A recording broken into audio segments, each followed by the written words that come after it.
Good morning, everyone, and I'm afraid to say it's the end of the story. I am about to read the final part.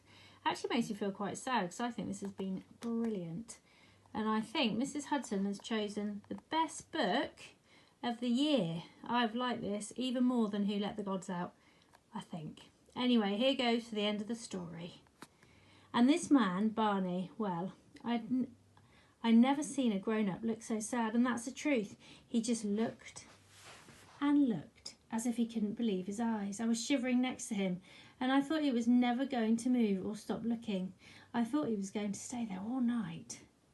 "So this is where you live, is it, Jim?" he asked me. "Yes," I said, and I felt sad for him because he looked as if he felt as if it was all his fault. Know what I mean?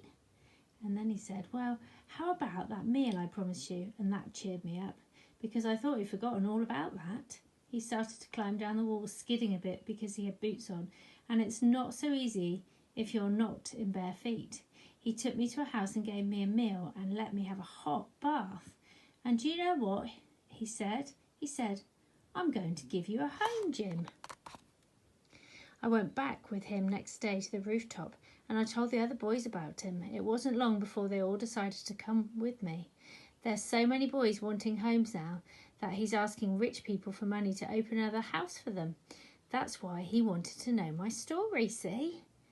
It's like having lots of brothers living here. We all sleep in big upstairs room with a roaring fire and swinging hammocks hanging from the ceiling. We get plenty to eat. He tells us about God a lot, and he's kind to us. He gets us jobs to do, like chopping wood, and we get paid fair and square, and then we pay him for our meals. And there's nothing to keep us here. Can't believe that, I can't. No bars on the windows or locks on the doors. No beatings. I could run away tomorrow if I wanted to. But I don't, you see. I'm Jim Jarvis, I am. And this is my home. And that's the end of the story.